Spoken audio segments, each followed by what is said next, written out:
Okay, folks, today's sponsor of WTF is Audible. Please visit audiblepodcast.com/WTFpod for a free audiobook download. Do it. Lock the gates!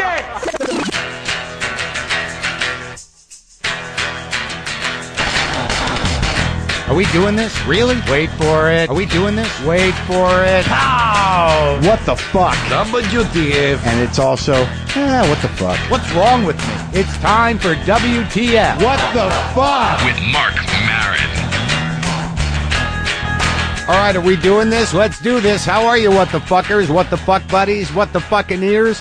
What the fuck nicks and what the fucking knots? And I might add, my very first self-declared what the fuckerican. Welcome.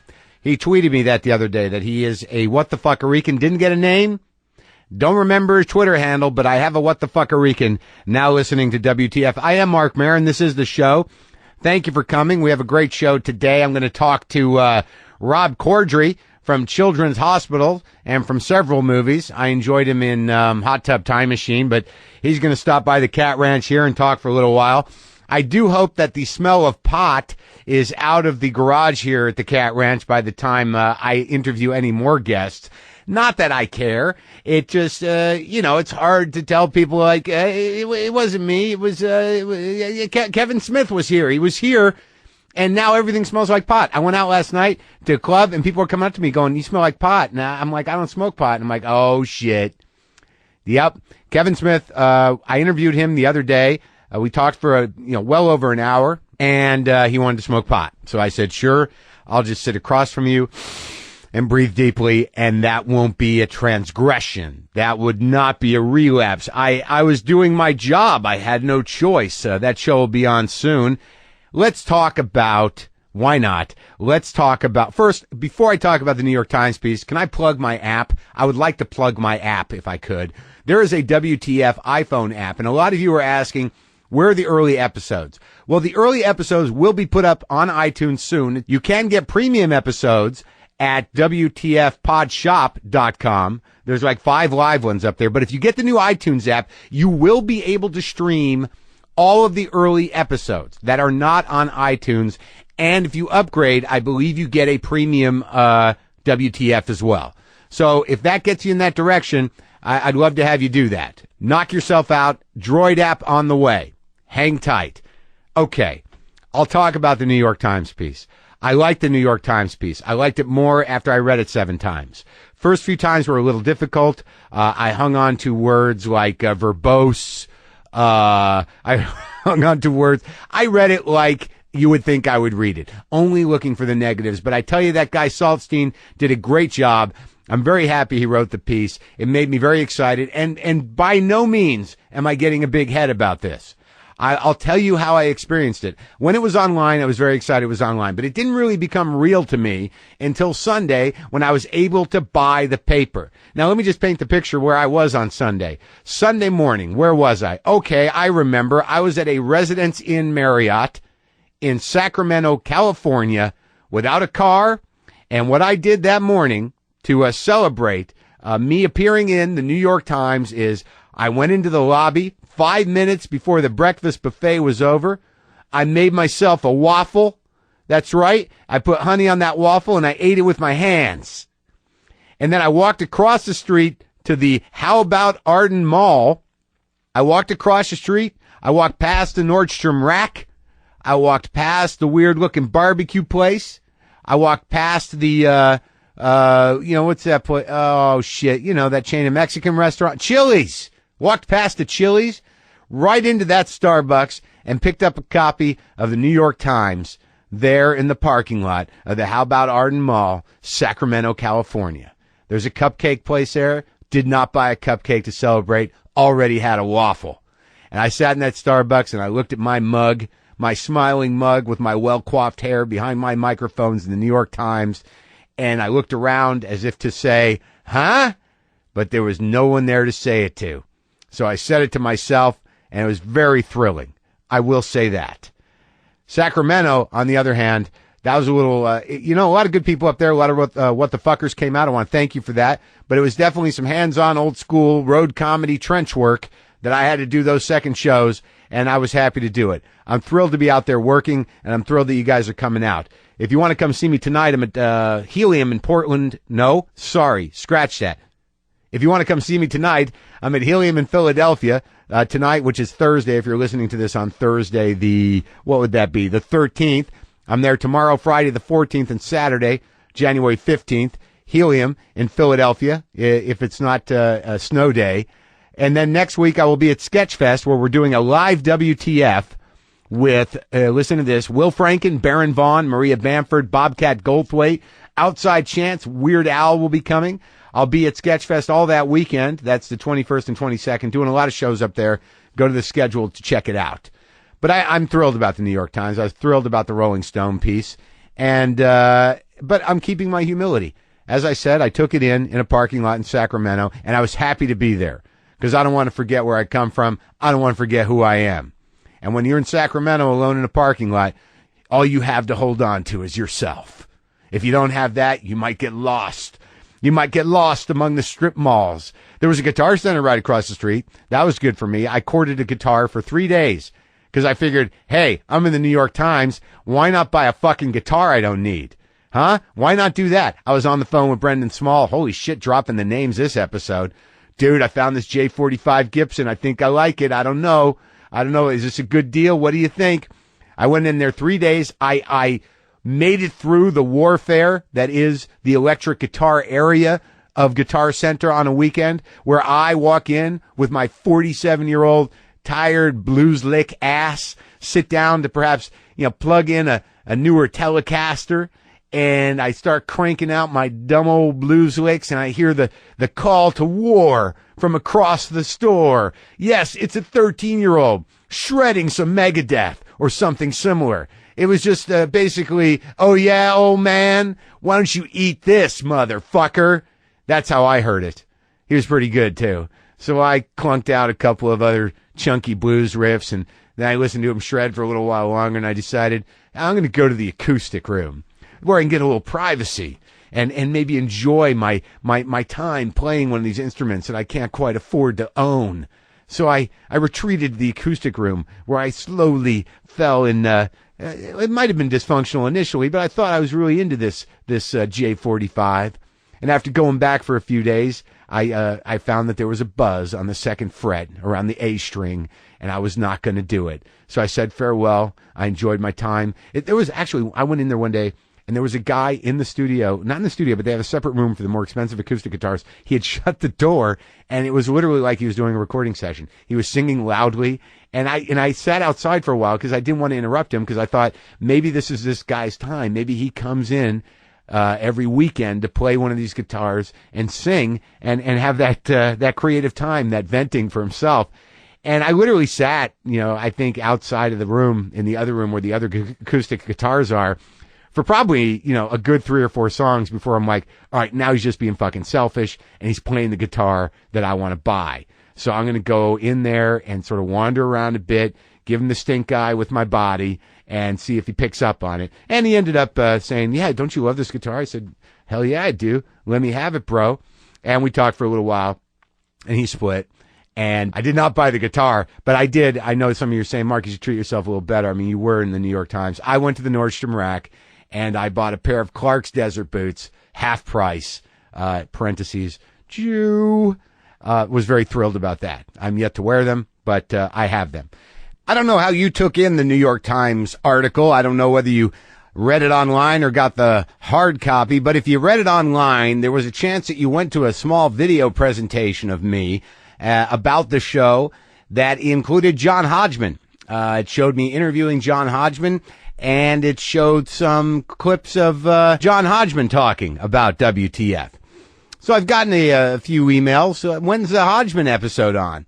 But before I tell you about what happened to that, let me just say that what Judd Apatow said in the New York Times article, if I could quote the article, I'll read right from it. Quote, what helps him, unquote, said Judd Apatow, the director and producer and another recent guest, quote, is the fact that people mistakenly think that no one is going to listen to it, when in fact a ton of people listen to it and it will last forever, unquote.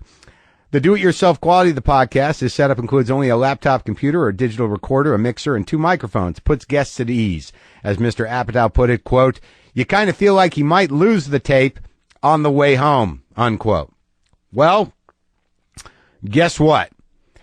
The Hodgman episode is lost. It's never happened before. It will never happen again. The Hodgman episode is lost. And believe me, I didn't know John Hodgman. It took me months to get him to do the show. So I had to write John Hodgman back after we had a perfectly lovely conversation and say, hey, I lost it. Can we do it again? And he was like, absolutely. But nonetheless, so that means everything in the next interview is going to be like, so tell me that thing you told me that on the last one that I lost. Oh, I'm an idiot. But that's showbiz, or whatever it is that I'm doing. Now, I thought I might do this today because, you all have a relationship with my father if you've been listening to the show for a while. You all know what he's about, sort of, where he comes from with his interesting sort of bipolar take on things and his strange, selfish disposition. But, yeah, in moments, completely lovable and overly vulnerable. But he emailed me after I emailed him links to my recent press success. And I thought maybe just hey, great job, proud of you, love you, kid, would be nice. But that doesn't come from my father. That comes in a sort of convoluted way with a lot of other advice and assertive demands. So, subject line, just New York Times, Rolling Stone. Super achievement, good for you. Keep the momentum rolling now while you have the real health energy. Okay. The national comedic spotlight and the rapid developing fame. The sincere earthly goodwill and love of fellow man. ... And then all caps. Other projects are mentioned. Go for them now. ... Back to regular text. Line up your support names and priorities. The rich, the famous, the connected by literary connections. Does he mean fictional characters? Theatrical connections, etc. ... So you can, all caps, rapidly know and organize, all caps, your camp. I'm putting together a camp. And move forward, ... The, all caps, iron is hot. Strike. More caps. You worked hard for these moments. You deserve every break and a first crack at every opportunity. ... Still all caps. Talk show host on prime time, comma, etc. Back to regular. Life is good, but for a very short time. No. And the public is fickle to all professionals. Comedy, showbiz, medicine, ... We grow old and out of touch with the big, powerful influences quickly. ... Get them committed, all caps, now! Back to normal. By interview comments on the WWW, that would be the World Wide Web, I believe, TV, podcasts, or in the media. He who hesitates is lost easily. All caps. Now go for it! Back to normal. You should now have, all caps, inexpensive access to the best theatrical advertising. ... All caps. The best in product endorsement. ... etc. ... The moment is yours. ... Command it. Back to regular text. Love, Dad.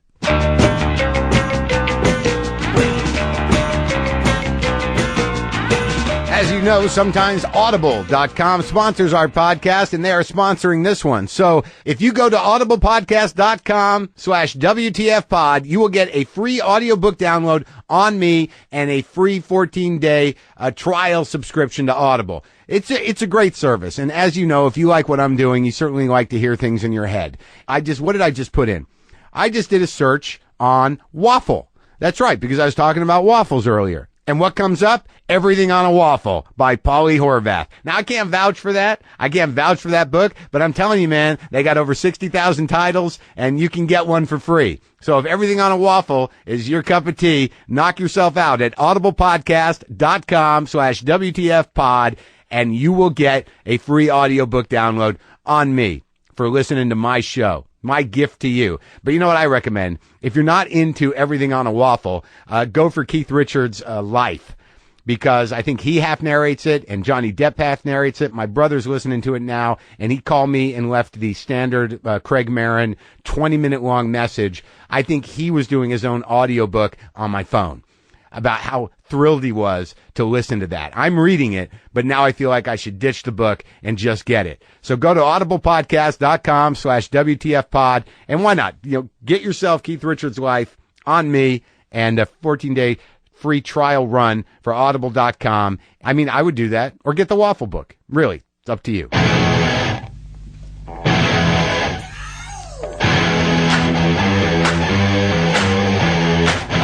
I have a fake Emmy. Yeah. That was it given to you at a fake Emmy ceremony? Well, we call it. Yes, it was at the Emmy ceremony. Serious? We call for the Daily Show. Only the producers. When you win the best show, best variety or whatever, only the producers actually win an Emmy. But they were nice enough one year to give us all the correspondents got statues. Yeah. But on the back, where it would say, Rob Corddry, blah blah blah, it says commemorative.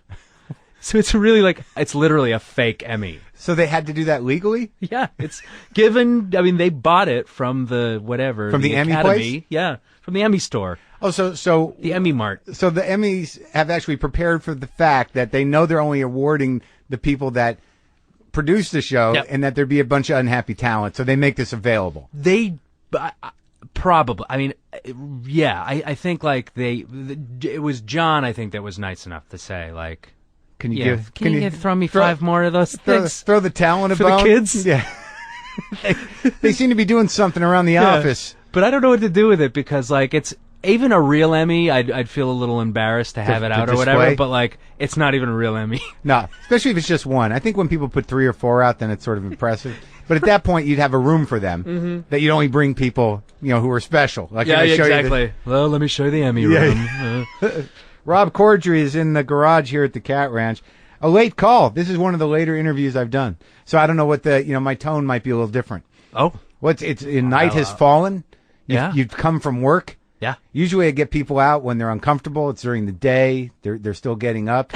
But you've had a full day. Comedians in the morning. Yeah, that's the best. They're sort of vulnerable. They're not sure what they're doing here. No, I've had a full day. I was actually kind of dozing off in my car on the way over here. My eyes so you got were a nap really in. Heavy. I was literally shaking my head. How many times have you done that, shaking your head? It's the worst feeling in the world. The moment when you wake up and you're driving, that is the worst. It is terrifying. It really terrifying. Because right then, who the fuck knows what could have happened? Yeah.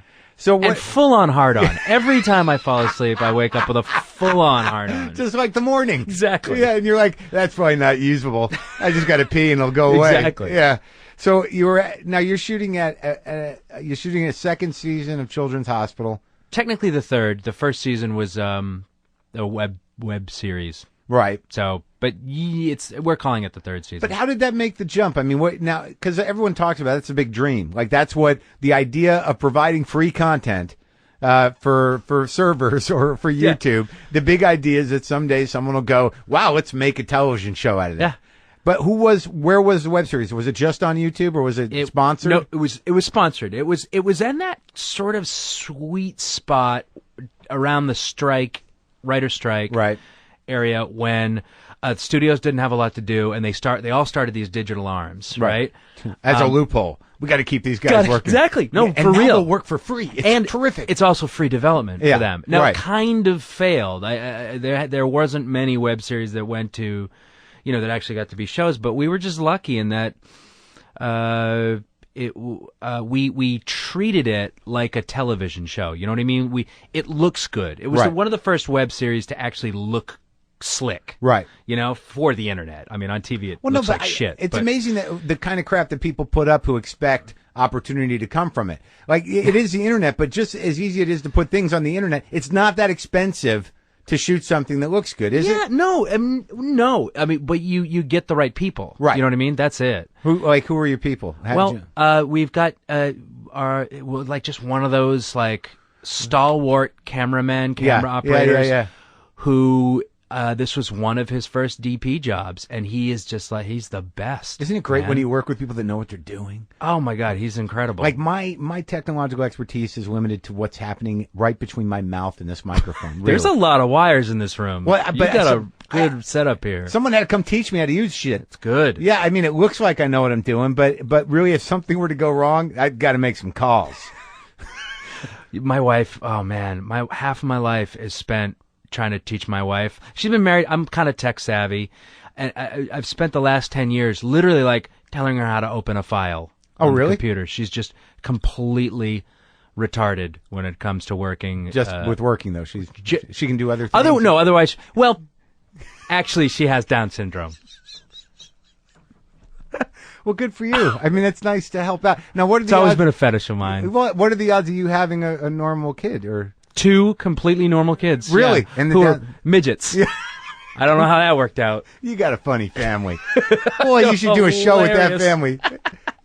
That's the next show after Children's Hospital. Is a guy Yeah. with a Down syndrome wife and 2 normal children who are midgets. It's called Poor Rob Corddry.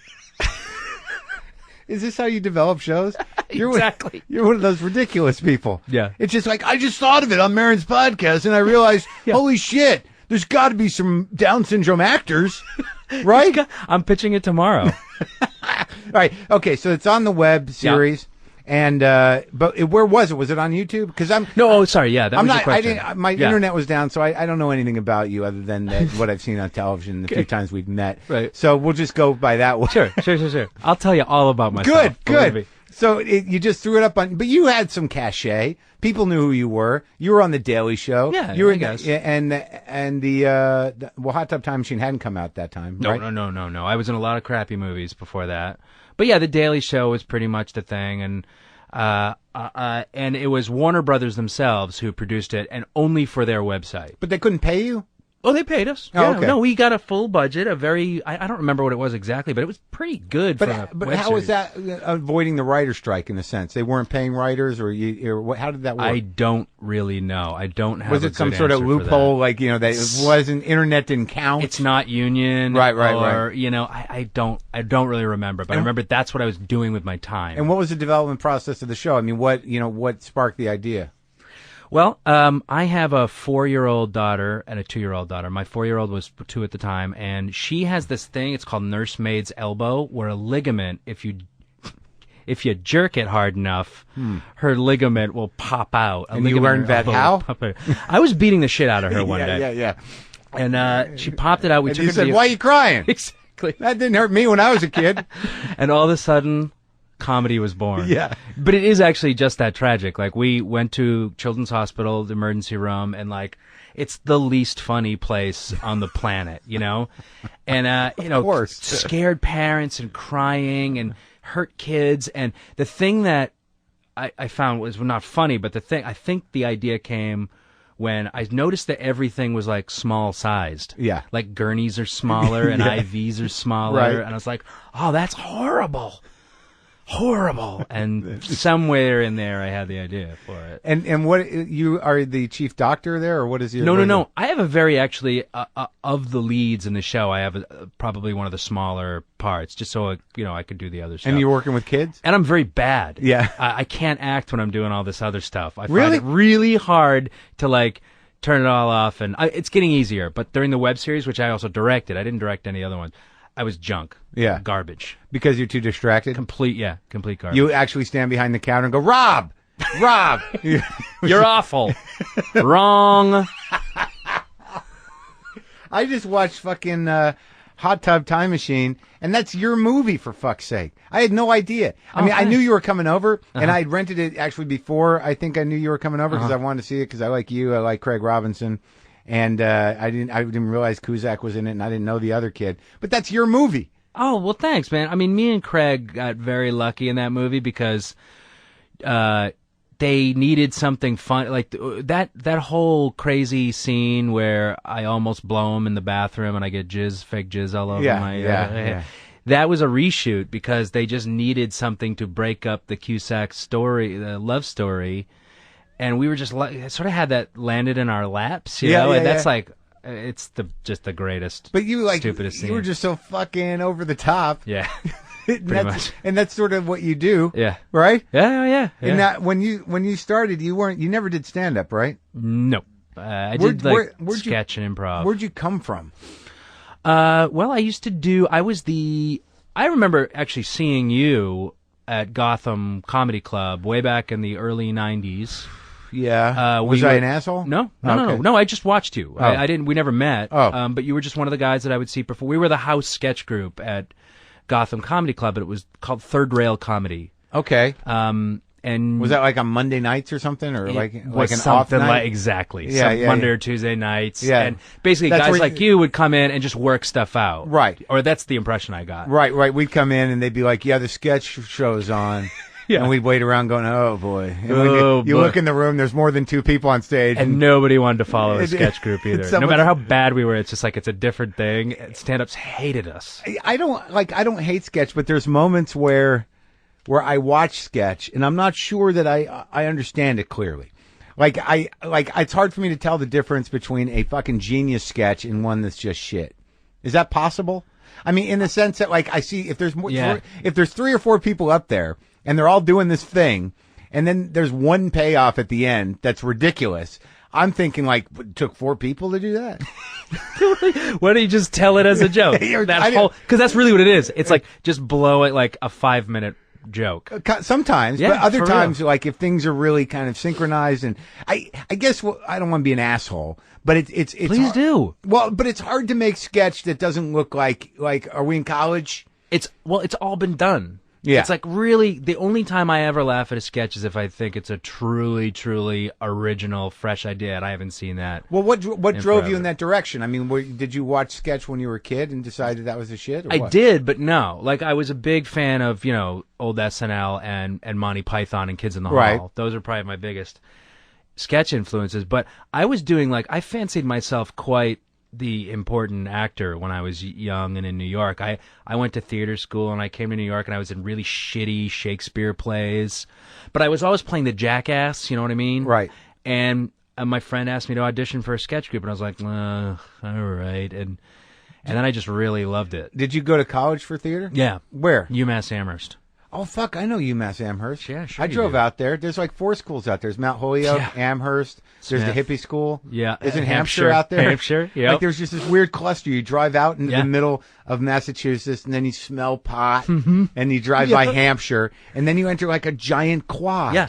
All bookstores and coffee shops. Yeah, it's like basically, a fake world out there. it's amazing. And you went to school for theater. Well, that was I was a double major in theater and English. I never finished the theater major, but that's what I did. Were you a star there on campus? Yeah, and the But you were a serious actor. I was definitely it was a little pond. It was a very little pond. Yeah, There was yeah. like 3 of us that were cast and everything, but we thought we were the shit. What are the other guys doing? Where are the other guys? They're doing stuff. One of them is a Broadway producer right now. Mm-hmm. One of them doesn't act anymore, but he's very funny. And who else? Jeff Donovan is the lead in the USA show Burn Notice. Oh, yeah. I went to school with him. I saw commercials about that. It's amazing how many people fall to the wayside, though, isn't it? Yeah, Fucking crazy dream, isn't it? it's fucking stupid. It's a really, really stupid Did thing you to grow do. up in Massachusetts? Yeah, Where? Boston, just south of Boston. Which place? Weymouth. I know Weymouth. Yeah, you were in Boston for a I long was in time, there weren't you? for years doing one-nighters all over that That's fucking right. Weymouth. Is that where you came up? Like with Kinda. Cross and me Louie. and Janine. Yeah, Louie was a little after me. He was. But he he's was Boston younger. too, right? Oh yeah. Yeah. I Sometime. definitely did the Boston circuit. So you don't seem to have any affectation of being an asshole or slightly retarded or angry or Sarcastic. yeah, sarcastic. Hey, Maron, what you think you're smart? I've tried to. Yeah, I don't know. It's there. It is. Well, the character in Hot Tub Time Machine was a Boston guy without the accent, basically. Just fucking balls to the wall, Fucking fucking assholes. stupid. This is big assholes. Now, when you started doing like the New York, I'm just curious as to know what kind of ridiculous fucking acting training you ahead, took. yeah. Did you do Meisner and stuff? No. My school taught practical aesthetics. That's the Mammoth School. Of, Oh, the acting. Atlantic School? Yeah, Atlantic, yeah. You went to the Atlantic I did School? not, but that's what I learned. I learned that technique. I love Mammoth's whole thought process on it. It's like actors are just idiots. Yeah. Any fucking moron Yeah. can act. And literally, it's like, here is a formula for Yeah. acting. Follow it and shut up. Right, and but it's weird because there's no emphasis on character or feeling. It's like, just pretend and shut up. And his, movies the acting's very wooden. It is. Not a lot of people can pull that off. But it doesn't work. No, it doesn't work. None of it works. My ex-wife, my first wife, was involved with that. And I read writing in restaurants, and I read the stuff that she got from her teachers with the Atlantic School. And it's sort of like, why is he so condescending to actors? I mean, I don't fucking understand it. They all acting teachers and all schools of acting are that way, I think, because they attract people who are, I think, not confident in what they can do naturally. Well, I think You know what I mean? right, but I think also so much acting schools and even improv classes at this point have just been something that, people who have regular jobs, I want to come out of my shell, almost like, I want to do this for myself. There's no career aspiration. I think it'll be helpful in my life. It's like, I'm going to give Bob an improv class for a gift because he's so funny. Yeah. And these poor people, they show up with a bunch of serious 19-year-olds Exactly. who are trying to do something. Yeah. The Atlantic School, that's so fucking weird. Yeah, right? Because it seems to me that some people have, obviously they're great actors and they put a craft together for themselves from a lot of different disciplines. There's no when I was in New York, I went to this guy, Michael Howard, who was I think a second-tier old methody guy. Yeah, that sounds familiar. Yeah, he was just this old sort of Jewish Buddha that used to sit in the Michael middle. Howard Studios Yeah, or something? yeah, that sounds familiar. Yeah, and what I distinctly remember, and the one thing that I can't fault the Atlantic School with, is that with some acting classes, you don't ever feel like there's an end to it. It's like you're going to spend the rest of your life here. Well, it's like therapy. Yeah. They're always like, well, you can't, there's no end. Yeah. There's always learning. You're always learning. Yeah, and it's like... And giving us money. Right, and then you go away for 6 months, and then all of a sudden you're in class, and it's like, Joe is back. He spent a year doing summer stock and finding himself, and now he wants to work on some clowning. Did you ever take a clown class? Yes. Hardest thing I've ever done, by the way. What is that about, though? Awful. I took it in college, and it was a clowning class, and the final exam, you had to you spend the whole semester creating your clown character, and it's this big thing oh god, only theater school can totally ruin comedy. Yeah. You know what I mean? But they're like, it's a ceremony where you get your nose. No. But the final exam is it is serious? you get your nose. The final exam is you have to go into the room, into the middle of the circle. All the fellow classmates are in a circle, and you have to make the whole class laugh. Now, belly laugh without saying anything. And you just by doing the character that you've developed. And a lot of people literally ran out of the room crying because that's nearly impossible. But that's hilarious. It's fucked up. And what do you mean they ran out? They ran out there. They just couldn't do it. It's terrifying. So in the middle of, they've got their nose on and they've got their makeup They don't have on? their nose yet. They didn't get their nose. This is to earn your nose. This is to earn your nose. Yeah. Yeah. And they fucking lost They it? fucking cried. Yeah. What did you do? Do you remember?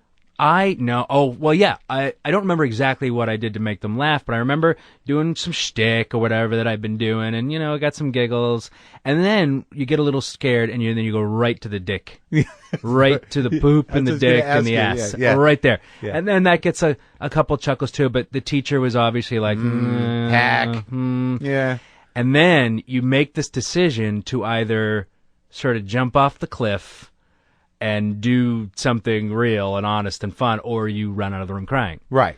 And I don't remember what I did, but I eventually got a laugh. Do you think it helped you at all? It definitely made me less scared, I think. I think that's probably the goal of all acting programs. I'm still thinking about it now. Yeah? I still think about it. It made a real impression on me. The clown thing. That one day. Because you can't talk. And because I remember, it was something I regret doing. There was a while there where I thought it would be an interesting a show if someone would produce it. Is that to send me to clown college because I'm such a heady fucking guy? You'd have the worst time. Really? Don't you think? But isn't it a lot of hands? And then there's a vulnerability to because the clown isn't the clown by its nature supposed to be sort of sad. Well, no genre or whatever of comedy takes itself as seriously as clowns do. And that is like comedy. That's poison to me. That's like the worst is when somebody takes it that.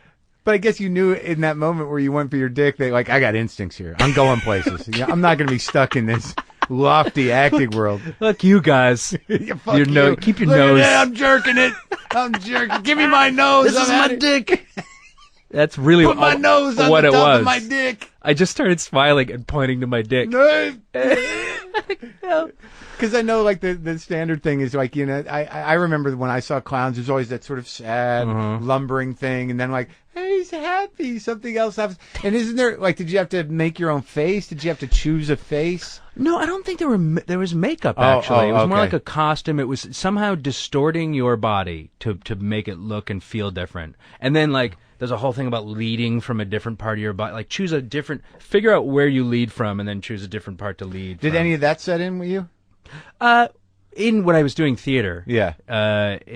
Definitely, I would, you know, I'd do all that shit like pretend your character's an animal. Oh, you did that? And what? Oh yeah, sure. Oh yeah, I'm a yeah, penguin. dude. I was in. I drank the Kool-Aid. What? Fuck yeah. Like, so what were the big roles, bro? I want to know what the big roles in college The big roles like, were that really, like, you knew that you were a good actor at that moment. I played Brick in Cat in a Hot Tin Roof, and that was a definite turning point for me. Did you do a Southern accent? Oh yeah, Yeah? yeah. You want to hear it? Yeah. Hi, I am from the South. Fucking spot on, That's right? great, yeah. And it, like, you went right into it. That was like, it was right Atlanta there. suburbs. That's Yeah. exactly what I was doing. Sense there. memory thing. But But you knew that you could hold the stage? no, well, I was told I had, you know, all actors have a guru sort of, and I had this acting teacher, Ed Golden, who was my guru, and he was Yeah. awesome. And Yeah. I really looked up to him. And one day I had a meeting with him, and he was like, "So, He was a real weirdo, didn't really talk a lot. He's like, "Do you want to do this for a living?" And I went, yeah, I think so." And he goes, "Yeah, you could." And that was it. I was like, "Oh, well, I guess got permit." And then I never doubted it. That was the only real conversation you had with the guy you looked up to? Yes. And so that was Probably. it? So that was sort of like the equivalent of getting your nose. So you got I your got nose. my nose. Yeah, yeah. And I got my nose. And, And he gave me a ton of cocaine. Oh, no, he didn't. Fill that nose. Yeah. Go. And then you go to New York, and then you realize, like, oh, fuck, this isn't. This is hard. Yeah. Yeah, yeah. What were some of those gigs? Did you ever do any of the small theater things? Oh, where, that's all I did. with like, okay, this is where the girl gets naked for no reason. Was there any of that? No, but I do get mad when I go to theater and there's no nudity.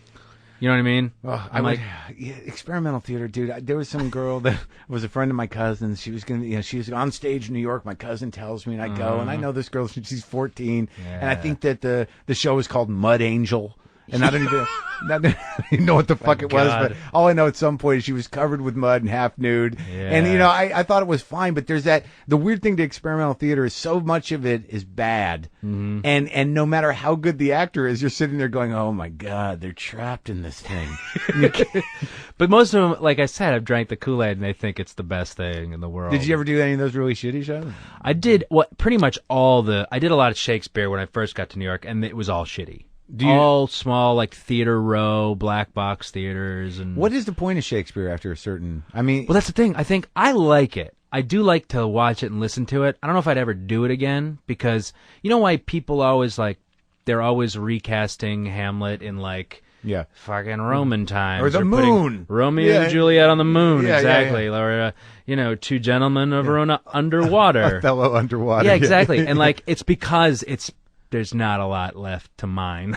You know what I mean? Like, everybody's figured it out. I'm just an asshole because, I never had the intellectual fortitude or the interest or the perseverance to sort of read to get it. I never would have because I was an English major as well, like I said, and I had to read a lot of these things, and I could never get into it until I acted in them, and then I kind of got it, and I enjoyed it. I do enjoy it. Would you ever do it? You wouldn't do it again? I don't know, man. I might, I don't know. I really don't know. Is it hard to memorize? I don't know because it's all in a lot of it's in iambic pentameter, it's the rhythm which makes it very easy actually. So and you just do it over and over again. Now, where are you shooting this thing? We're shooting at at an abandoned hospital on Riverside in Valley Village. Does it smell like a hospital? It doesn't smell like a hospital. It's freezing. Yeah, and it's dirty. There's no heat. There's no heat. No, there's no power on. There's power, but there's no heat. This hasn't been a hospital since 1992 or 3. Yeah. It was the Scrubs Hospital, actually, Okay. where they shot Scrubs, and it's a shithole. And they're actually going to demolish it, I think, after this year. And our plan is to dress the hallways, put cameras in there, and shoot it being demolished, so that we can eventually use it in some. See, this won't be for a while, but Oh, that's great. that's our plan. Yeah, So- it'll be super cool. How many shows have you done? How do you structure it? Do you structure it in sketches or segments, or does each one have a narrative? I'm sorry, I'm not hip to it. No, we do. They're 11-minute shows in 15-minute blocks on Adult Swim. And there is there's no commercials, but there is a B, and C story, and it's mostly though there's no real continuity. There's not a lot of character development or heart. No heart. It's really just whatever serves the jokes. It's like joke overload. And is that like a manifesto? Do you say that to the rest That's of the kind of cast? like the Bible. Like, Yeah. no heart. Well, no, the Adult Swim exec, who's a great guy, said to me once, I want to see more of the relationships here. And I was like, that's not the point. How about jokes? You want to see jokes? I could do jokes.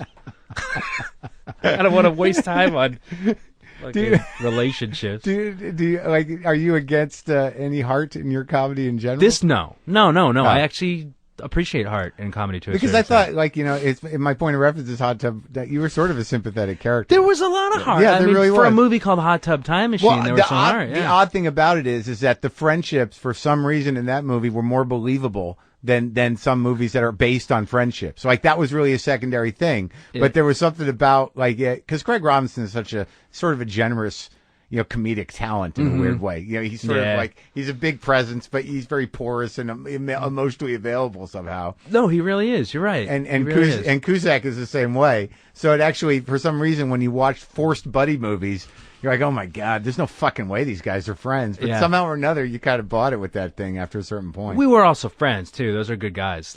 If you know Craig, he's just the sweetest guy. Oh in the yeah, world. yeah, he's great. Yeah, he forgets to do my podcast twice. But I mean, outside of that, I get those emails like, oh man, I'm sorry, I forgot to. And then I just stopped calling him. But he's a very funny guy. But Cusack too, nice guy. Nice guy. Yeah. Yeah. I mean, he's been a star since he was fucking 8. So he's just that kind of guy. I mean, I'm not saying he's arrogant or anything like that. He's just he's been a star for a long time, and I think that messes with you a little bit. But yeah, good guy. And your brother's an actor? Yep. How did that happen? Well, he's younger than me. I was, Is he riding your coattails? No, he would never ride my coattails, but he would definitely did it when he was young, did it because I was doing it. Uh-huh. And you're the only two in the family? No, we have a sister. What'd she end up? She's a housewife in Yeah? Boston. Yeah. Raising 2 kids. I can't believe you come from Boston, man. Yeah. So Believe it. How old are you? I'll be 40 in February. Oh, so you knew like when it was great. I mean, I was there. Back when Whitey Baljo was there. Yeah, So, sure. Yeah, when they ran the place. Yeah. In Southie. Oh, yeah. Yeah. Oh, shit, yeah. Oh, yeah. No, I went to college there I was there from 81, and through, to 88. Where'd you I went go to back. college? There are Boston colleges there in University. Boston? A couple. Yeah, they're hard to find, but if you look them up, if you Google Boston colleges, you'll get something. You know what I Google mean? breaks. Yeah. No, there was a period there where I lived in Boston, and there was a year where I developed such a deep resentment and fear of the Boston townie that I could barely function. Oh, yeah. Well, you were there at 81. I mean... Yeah. 81, 82. I think it was right around when Belushi died, I decided the Irish were against me. There you are. Yeah. Oh, they are. And I used to have to but years later, I would go out to Falmouth, I'd go to Yarmouth, I'd go to Leominster, I'd go to Amesbury. Different state. All those towns, they're if it's outside of Route 495... Dude, different state. There's a type of whiteness in New England that is just baffling. Right? I can't. It's so funny to me, when I started to become aware of politics or whatever, that I was told, I discovered that Massachusetts is one of these very staunch blue states. I had no idea. It's a blue state, which is good, but it's also a white state. It's the most racist place in the world. Yeah. Socially. Oh, yeah. Even though they've, legalized gay marriage, so backwards, so close-minded. Well, there's this cluster when you're in Boston. You're like, well, Cambridge is, it's that's it. That's it. I mean, it's the only city in the world where you're like, where'd they put the black people? Well, the black people lived in Dorchester, Mattapan, or way out there. There's that Roxbury. Roxbury, yeah. Right. But it took me a long time to realize, like, the student population is transient. The indigenous population is a little frightening. Well, look, I grew up in Weymouth. It's basically like a wannabe Southie, which was all Irish Catholic. What are you? Course. I'm Protestant.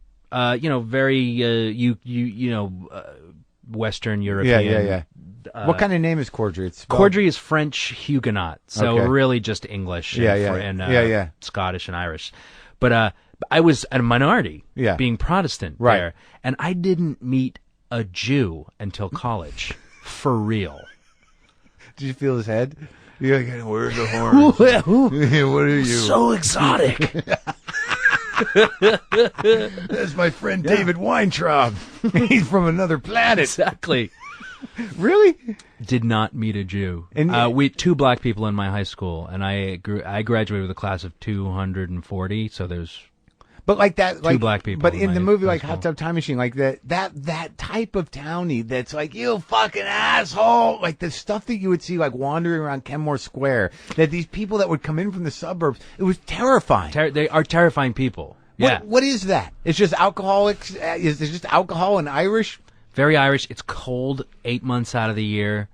It's and I beyond that, I really don't know. They're very sarcastic people, but oftentimes not as funny as they think they are, and that's a recipe for just bad times. But you didn't have any fights or anything? Oh yeah, fuck yeah. Were you a fighter? No. Oh. But everybody gets in fights, and I was jumped a lot at parties by some guy that just decided he didn't like me, and a lot of that. College too. I mean, that stuff. Massachusetts is. It's just fucking bizarre, and it's rough. like it's. And I'm not a good fighter. I'd be the guy like, kind of on the outskirts of the fight, like. Looking at my peripheral, not wanting to throw a punch or get punched, and then after I'd be lying about all the punches I threw. Yeah, you hung around with guys that fought. Oh shit, yeah. We got into some shit, dude. I can't tell you how many times like fucking Rudy from South Weymouth would come to Dave's pool and be like, "You guys, we need backup over Weymouth Landing." Guys from fucking Hingham are down there, dude. They fucking they stole Smitty's sneakers. They stole his fucking shell toes. We gotta get them. Yeah, it's important. Oh God, really? Okay, I'm into this. Yeah, let's go. I mean? Whose car are we taking? To this day, like I've just so right. Now, what led to the Daily Show thing? I was doing comedy. I was doing sketch or improv rather at the UCB Theater in New York, and it started to become like Second City or the Groundlings. So it started to be some, a place where like Lorne Michaels would come. Which one, UCB? UCB. Yeah, the old theater in 20. I remember that Street. with the weird chairs. Yeah, you performed there. Yeah, I a did. Couple Yeah, times. I saw you there a couple times. They didn't have some. What was it? They were like airport waiting room chairs, or they got a That's deal. exactly right. Yeah, yes. I remember that. And it used to be a porno theater, or it used to be a strip club, the Harmony. Right, and Matt Walsh lived upstairs. Yes, that's right. Yeah, that's I remember. Right. Yeah, and like drunk Asian and Hasidic guys would come in at like midnight, thinking it was still a comedy. Thinking still a strip club bar. Yeah, that's hilarious. Leave after like 2 minutes. This is not sexy at all. It so wasn't sexy. Yeah, that guy was just yelling at me. Exactly. There was 3 of them up there. Yeah. No one took their clothes off. Yeah. That girl's funny. What? Who wants that? So did John see you, or did you just go in and audition for the correspondent thing? Because I remember I auditioned for one at some point in time. No, me. How was it? No, I auditioned. But but it was definitely from performing so much. The casting director, it was Liz Lewis. I know Liz. Liz Lewis was, and I was starting to do commercials and stuff at that point. So I knew her, and she knew the UCB, and she was determined to make all those guys stars. Liz Lewis has been saying this about me for 20 years. And this is very common, you mention my name around certain people, go, "Oh, I love Marc Maron," but that's it. The love never translated into work or casting of any kind. Well, you're not like the face of Domino's. No, you know what I mean. Yeah, I don't. You know. No, I did you do a lot of commercial work? No, I never. I didn't go out for them very often. I did one commercial, made a little money. Did one commercial, and I frightened children. It was a Sprint commercial, a small part. But no, I never found myself represented in a way that I went out very often, and I couldn't. Yeah. I don't think I had the right attitude about it. I bet not. Yeah, I just like I couldn't. I have a hard time going out for sitcoms. There's part of me that thinks like I've spent 25 years working on a voice, crafting jokes, and you want this poop to come out of my mouth? Exactly. You did how many commercials? Did you do a lot of commercials? I did a shitload back in about 96, 97. Like which ones? None well, the one that you may have seen, and this is kind of funny, this was in 2001 actually, it was one of those 1-800-CALL-ATT commercials with Carrot Top. Right, yeah. And this was the one where he commandeers a double-decker tour bus in New York, and I'm the tour guide, and he takes the mic from me and tells people about the benefits of dialing down the center. Uh-huh. And they took it off the air. It was going to be a huge spot, and I was like, oh, this is going to pay my rent for a year, right? Yeah. And then they took it off. They pulled it after 9/11 because he hijacked, quote unquote, a bus. Oh, and they were like, nope. So your first thought after the towers went down was like, great. How is this going to affect me and my commercial career? But this weird with commercials because if you get in and you do the run, then you're running with them for a while. You're like the guy. I never had one. Oh, I did have one for like Advanced Auto Parts or something where I did like 6, but that was like a regional. No memorable, funny ones? Nah. Nothing good, no. All right, so let's talk dirt about The Daily Show, because you were on, what, the second or third season? I mean, you were there early, right? I was there during the 2004 election, which was a big one for The Daily Show. Right. So, yeah. Yeah, they had already been on for a while, but it was John's 4th or 5th year. Yeah, and now that situation, what was the working situation there? Oh, it was awesome. It was like me and Ed Helms got hired at the same time. He's huge too now, isn't he? Huge, right? I mean, crazy. It's unbelievable to me. He's crazy. A sweet guy. Is he still a nice guy? Great guy. Between the two of you guys, I mean, I say this to Dave Cross, I always get into trouble. Because like I've said it to Dave Cross over and over again because I've known him for years, and I literally say to him, "Who would have known you?" And I never at the moment I say it think that it's insulting. I mean, you of all people, how that? And he always looks at me and goes, "I knew," and I'm like, there was no indication when you were shuffled off stage so you wouldn't get hurt. That's funny. But so that was a strong crew. What was the dynamic? I don't ever really want to get dirt on John, but there was never any tension. It wasn't dictatorial. No. He was a great boss. And you would generate your own material? Yep. For a lot. Well, the stuff in the studio, the like chats with John or the fake location stuff, that would be largely written by the writers. Right. But the stuff where we went out, the field pieces where we went out and interviewed people, that was, we and a producer would produce those and write those and do all that. And that was like the fun / really kind of soul crushing part of the job, because basically it was just like our job was to make fun of people. Right. Really earnest people. Right. And you would sit there and never interview heard them. Of yeah. Did they not know? Because sometimes I don't watch the Daily Show a lot, but they know what they're getting into if they obviously do the show. But some of that stuff happened in the editing, right? They never know. The thing is that I don't know how they do it now, but we used to only have one camera on those shoots. They could only afford one camera. Right. So it was very edited in that once I was done asking all my questions, and these interviews were like 3 hours long, they would turn the camera back on me, and I would just re-ask all the questions. Okay. So sometimes I would play with tone. Right. And my questions would seem a lot harsher than they did the first time around. And then you noticed a shift in people, because nobody thinks that Jon Stewart is going to disagree with them. Right. You know what I mean? Yeah. Everybody likes Jon Stewart, and they're like, well, he's obviously on my side. Yeah. So I'm going to tell my story. I'm going to tell it honestly. But then they kind of have, when it's too late, is when they start understanding our take on them. And you can see the blood just drain from their faces. Like, do you have any moments that you felt like, because I've been in situations like that where that all of a sudden it's become tense. It happens so much, man. that all of a sudden they realize in the middle of the joke. Is that what it is? Yeah. Well, it's like a doctor. We had a doctor. We just had to get. Basically, we were like, all we need from you is you're the voice of reason. We need to go to a doctor. basically our piece was voting can kill you. Yeah. People say vote or die, but voting can actually kill you because there's a lot of germs in the voting booth. That was our bit, right? Yeah. So we actually went to a guy that studies germs, and he did a test on a voting booth and told us about how much like staph he found in there and how much poo-poo was actually in the voting booth. Was there a lot? There's enough to make you kind of gross, kind of creepy. Yeah. That was in New York back in the old curtain days with the huge handle machines. And this guy was like, he kind of hated us after a while. And he literally said to me, too, like, and it's a Daily Show dream when people actually entertain your ridiculous questions and answer them honestly. I said, can you inoculate yourself? So there's a lot of feces material found in this voting booth. Can you inoculate yourself by eating your own crap? And he just stared at me for a while, and he kind of looked away and thought about it, and then he goes,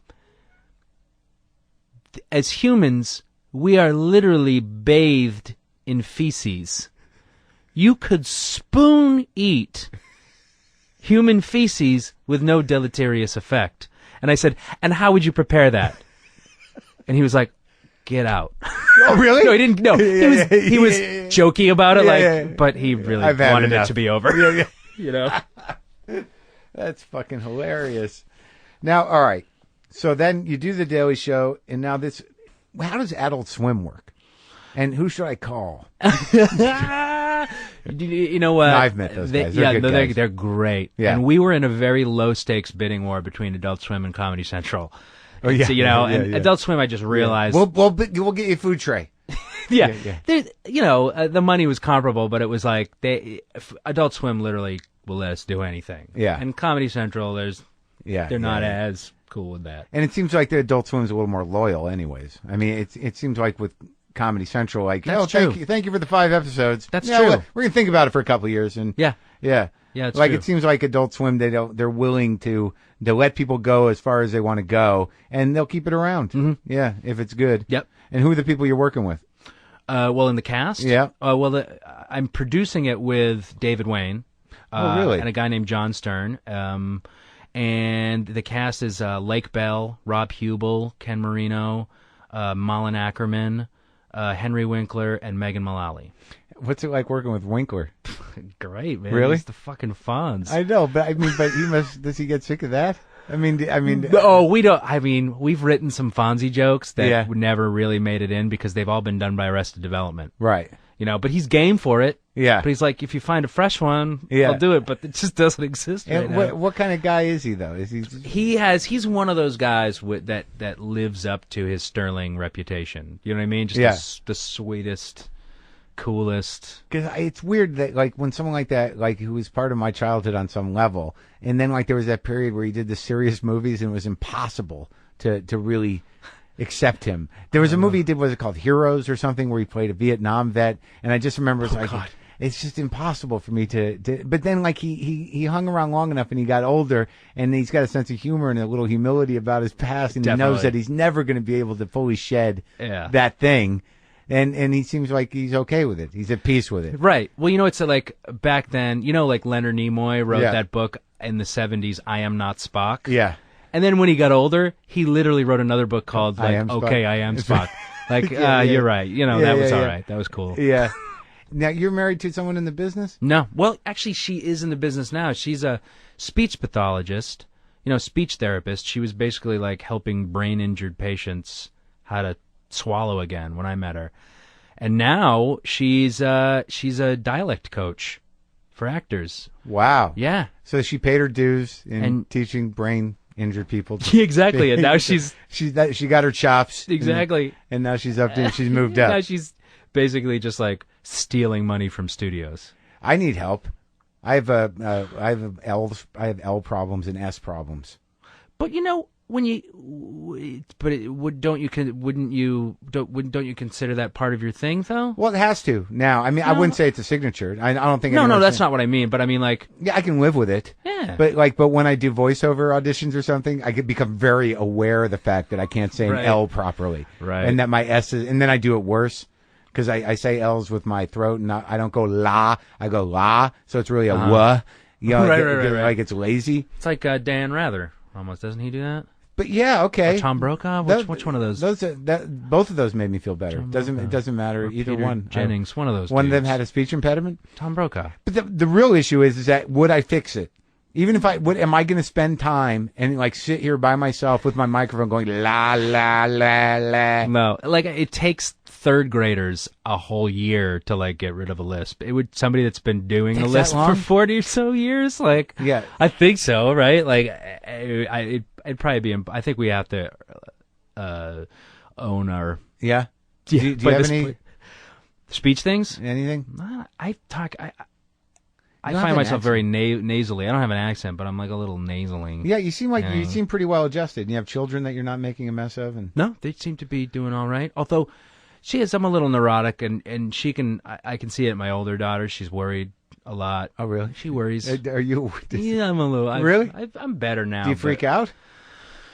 Not as much as I used to because since I've had kids, Yeah. it's something very important that is external to me that I can concentrate on. But- I'm not as selfish as I used to be. Right. Well, that Not as happens. But self-involved. like when I picture, like I don't have kids, and clearly because I didn't, it wasn't a priority.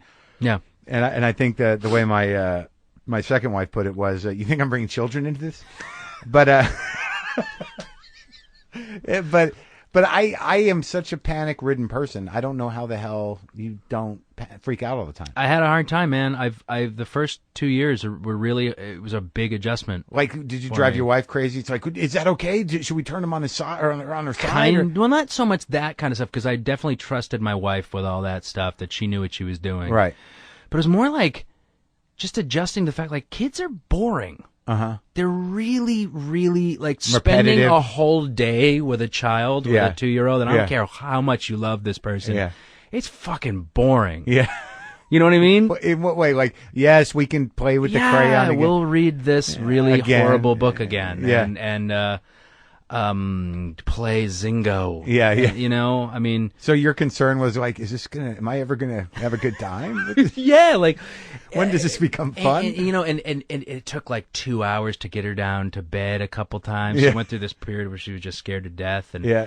and I was like, oh, this is like 2 hours out of my day is spent like fighting this child into bed. And, horrible. But your fear was ultimately like you would end up like resenting your child, or just like when. Yes. No, yeah, not resenting, but my fear, my biggest fear was that I was not appreciating this What you're beautiful supposed to- thing in yeah, the yeah, moment, yeah. that I was mostly just like, oh, fuck, work's over. I got to go home and clean up after these children, you know? But I relaxed a little bit, and now I'm enjoying myself. Thank God. Well, also, we've turned a corner. I have a 4-year-old and a 2-year-old, Yeah. and now the 2-year-old, we're potty training her. Yeah. They can drive in cars for long distances. Right. So it's a lot easier than it was. Louie C.K. Because like a lot of times he gets criticized, and I know you listened to the episode with Louie. Yeah. But he gets criticized sometimes for the way he handles his kids, in the sense that but not by many people. But like I've talked to some parents that- who are like, I mean, you're hard on kids. I can imagine that people that don't get it Right. are really offended by it. But Right. that's what I really like. No one that first special he had on was it HBO? Uh-huh. No, I've never heard anybody really. Well, by the way, he's the best at really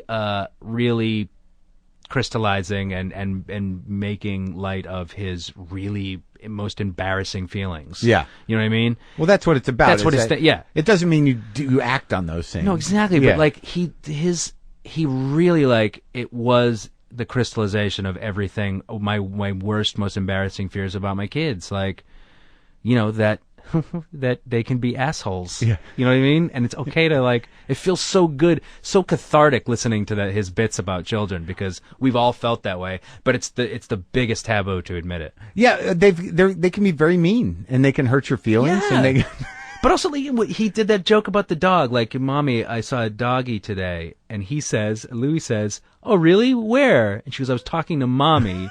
And I think his bit was like, fuck you. yeah. Like, I'm a comedian. I got way better stories than... And that's like, it's every second when you're with a kid. You just Yeah. want to be like, oh, if I could explain to you why you're being Boring. such a jerk right now. yeah. So now I forgot that you were in W, which I like. Well, I like Oliver Stone movies only because there's always good shit in them because he's so crazy. Yeah. How much did you have to work with him? I mean, like a lot. I was there a lot. Like I didn't have a big role, but Ari Fleischer is always in the background of those big round table scenes. So no, he was a very nice guy, but a weirdo, complete weirdo. And I had a sort of lost in translation moment with him where, when you rap on a movie or a show, they'll be like, that's a rap on Marc Maron, everybody, and everybody will clap. And it's a very kind of weird, embarrassing moment. And I rapped on the same day as like Scott Glenn, Richard Dreyfuss, Josh Brolin, all the heavy hitters were rapping too. Yeah. So, there was raucous applause and Oliver was just going through the names. Oh, it was actually the first AD going through the names and everybody's applauding. And Oliver went from person to person and gave everybody a hug. And he got to me and he gave me a hug and he whispered something in my ear. Yeah. And people were applauding so loudly that I didn't hear what he said. And he moved on, and I was like, fuck! Because you can't ask him to repeat himself, and that's over. Yeah, that moment is over. And I will never, to this day, ever know what Oliver Stone, the director of Platoon, said to me. And it could have been like, maybe it was you're the best actor I've ever seen in my life. Hopefully. or you're fooling yourself. I'm Oliver Stone. Maybe that was it. I hope it's something like that. I'm Oliver Stone. Just to remember. Yeah. Fucking Oliver Stone. Yeah. Or it's like, I carried you through this whole movie. You didn't do anything. He goes like this. Oh, I auditioned for it. I casted you for your appearance. He's such a weirdo. I had an audition for him. Yeah. And I thought this is the worst casting ever to cast me. I was only really known from The Daily Show at the time in this. It's very stunty. If anybody knows who I am, it's very stunty to cast me in a very left-wing, movie very much against the Bush administration, or so we thought it was going to be. It really wasn't. But to cast you as a conservative, very strange. President. It would take people out of it or whatever. Yeah. It's just cast somebody that's known as a comedian, but. He casted Richard Dreyfuss as Dick Cheney. I mean, so weird. Man. So weird. But he goes, so in the thing he goes, now I'd been on The Daily Show for years. I'd, ate, drank, and slept the Bush administration. Right. And he goes, so the part is Ari Fleischer. Ari Fleischer was, one of President Bush's press secretaries. And Ari's, and I go, no, I know who he is. I know who he is. And he goes, you know him? You went to college with him? And I went, whoa. Whoa, what? Yeah. How did you get to... How were we all of a sudden frat brothers? From I know who he is. Yeah. And so that's like, he's definitely like having a different conversation than you're having with him. And you're working with my former intern, kind of, Ashley? Yeah. Yes. She's my assistant. Yeah, that's amazing. Yeah. How's that feel for you, to have an assistant?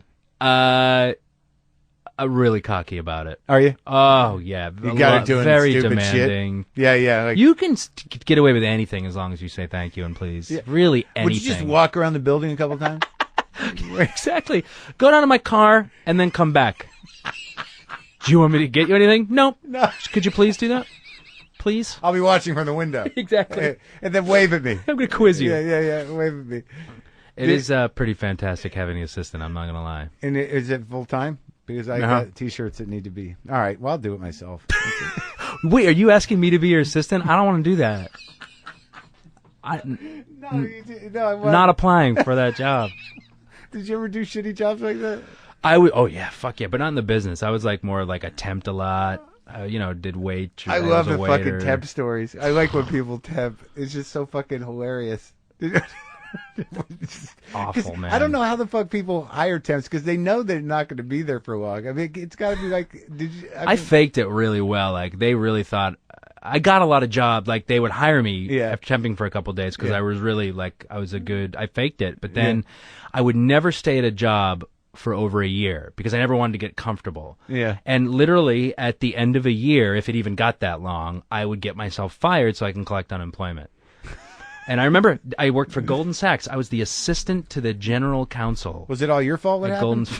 Yeah. Oh man. Well, some shit went down there. Those people were shady. Yeah. And I remember it came to a year, and one day when my boss was watching, I put my feet up on my desk, fired the next day. Really? Yep.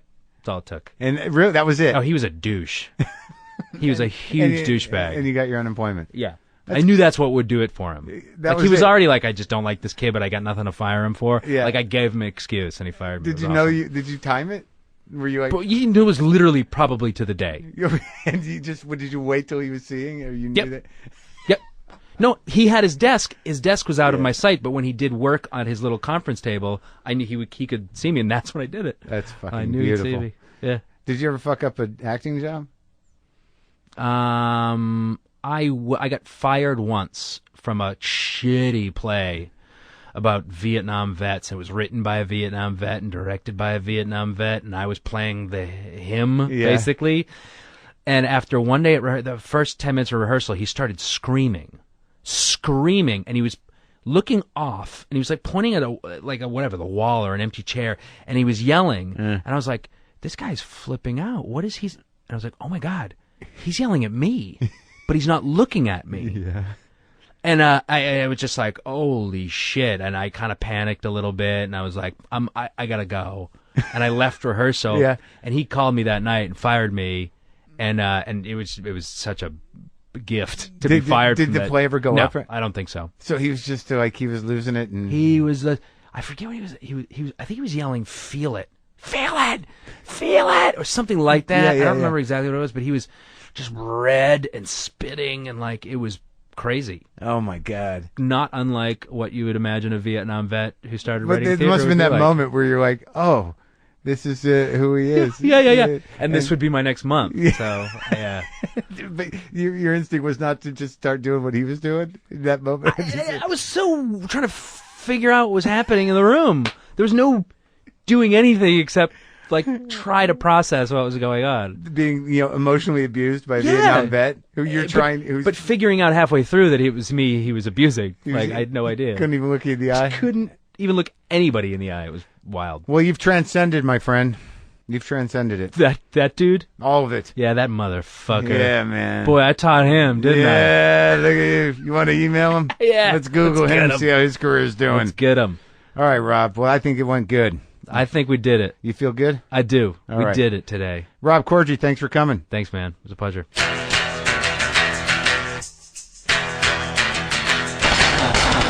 That's it. That's our show. I like Rob Corddry. Him and I are friends now. I've decided that we are friends. Thank you for listening, and thanks again for all the support, all the good vibes and whatnot. Love the New York Times piece. I'm glad you guys saw it and liked it too. Thanks for coming out to see me. Again, Portland in Philadelphia tonight, Thursday, through the weekend. That's January 13th, 14th, and 15th. Next week, again, San Francisco Sketch Fest. Friday, January 21st, live WTF taping with Will Franken, Baron Vaughn, Maria Bamford, Bobcat Goldthwait, and maybe Weird Al Yankovic. Not sure yet. And as always, go to WTFpod.com and get on that mailing list, because I do mail that out every Monday morning with some tidbits and things and pictures and the future of stuff. Also, WTF Pod Shop for the premium episodes. But I encourage you to get the iPhone app. The WTF iPhone app is available, and you can stream all of the early episodes. So that's something. I know a lot of you want it. And again, why do I say that a lot? I'm not aware of my quirks. Should I be more aware of my quirks? Thanks for listening.